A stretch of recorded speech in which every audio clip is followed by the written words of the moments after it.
مدينة كل أهلها فقراء جدا. الحاكم جه في يوم وجمع الناس كلهم وقال لهم أنا هقول لكم على خبر سعيد جدا هيغير حياتكم كلها وهيخليكوا أغنى الناس في العالم كله. الناس كلها واقفة وعندها ذهول، يا ترى هيقول إيه الحاكم؟ قال لهم إن أرض المدينة دي شبر شبر مليان كنوز ومجوهرات، وكمان هديكوا كل الأدوات اللي انتم محتاجينها علشان تنقبوا على الكنوز. ومش كده وبس، أي حاجة هتطلع من باطن الأرض هي ملككم خالص ليكم. الناس فعلا ما كدبتش خبر وأخدت أدوات التنقيب. وهنا انقسم الناس لقسمين، قسم اشتغل بكل جهد وقوة وقدر فعلا يكون غني جدا وقدر يستخرج كنوز خلته من أغنى الناس، والقسم التاني للأسف تكاسل وبدأ في اللوم على الحظ والظروف والناس وانشغل بحاجات تانية خالص وفضل فقير.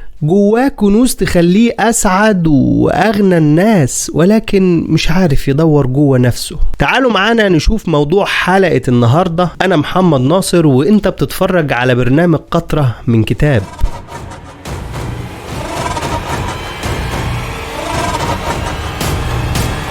السلام عليكم ورحمة الله وبركاته. الجسم عبارة عن أشياء مادية ملموسة ومرئية، وأشياء غير ملموسة وغير مادية وغير مرئية. الملموس الجسم وما يحتويه من أعضاء زي العين والقلب والفم والكبد وما إلى ذلك. أما الغير ملموس زي الروح، حتى قبل كده فيكوا شاف روح؟ أكيد لأ. قل الروح من أمر ربي. جسم بدون روح يعني بدون حياة أصلا. لما خلق ربنا سيدنا آدم عليه السلام خلقه جسم وبعدين نفخ فيه من روحه.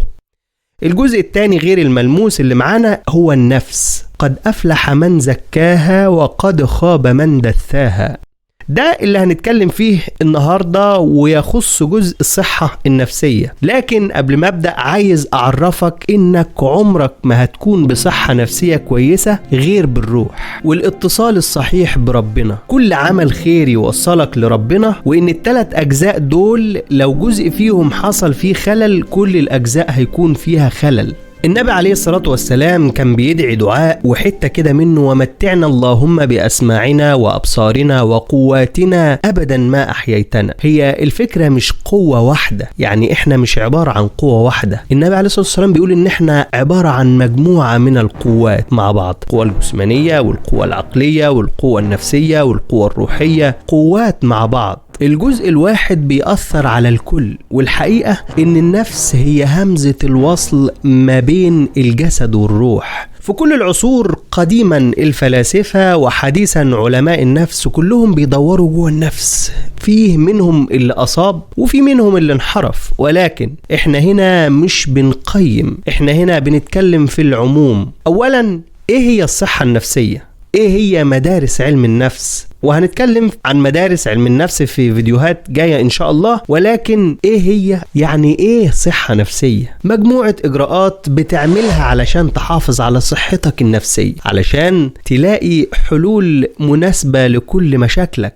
وكمان قدرتك على التعامل مع البيئة وتغليب صوت العقل بسبب الأشياء اللي بتحصل لك بتدفعك للغضب والقلق. الصحة النفسية إنك تكون قادر على تجاوز المحن وتكون عندك قدرة على تخطي التحديات. الصحة النفسية مش إني أكون خالي من أي مرض، لا. الصحة النفسية إنك تكون قادر على مواجهة ضغوطات الحياة والتعلم والعمل على المساهمة في المجتمع. الصحة النفسية تخليك قادر على إقامة علاقات سليمة وفهم حياتك. هي قدرة الإنسان على الشعور بالسعادة، قدرتك على العودة لطبيعتك بعد التعرض لأي أزمة. بعد ما عرفنا دلوقتي ايه هي الصحة النفسية، هنعرف دلوقتي مدارس علم النفس اللي لما بتروح لأي دكتور نفسي بيكلمك من خلال المدارس دي. وعلى فكرة، لو عندك معلومات عن المدارس دي وعن الصحة النفسية وحصل ليك أي مشكلة، بيكون سهل عليك جدا تساعد الثيرابيست أو الدكتور النفسي اللي انت رايح له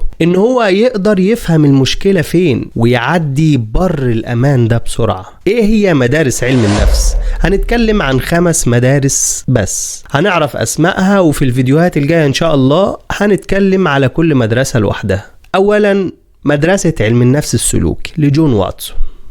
ثانيا، مدرسة علم النفس التحليلي لسيجموند فرويد. ثالثا مدرسة علم النفس الإنساني لإبراهام ماسلو. رابعا مدرسة علم النفس المعرفي لجان بيجان. خامسا مدرسة علم النفس الجشتالت لكريستيان فور إيرنس. واخيرا لو عجبك الفيديو ده دوس لايك، ولو ما عجبكش برضك دوس لايك عشان المعرفة تعم. اما لو عندك رأي او عندك تعليق فياريت تقوله لنا، ممكن نستفيد من حضرتك ونقدر نعدل في اشياء او تفيدنا باشياء من عند حضرتك. وما تنساش تسمع الفيديوهات اللي فاتت وتستنانا في الفيديوهات اللي جاية علشان نكون ماشيين مع بعض واحدة واحدة. وفي النهاية أحب أختم كلامي بمقولة عجبتني جدا، إن جهلنا بذاتنا أسوأ أنواع الجهل، والبحث عنها من أنبل الأعمال وأنفعها. وبس كده، والسلام عليكم ورحمة الله وبركاته.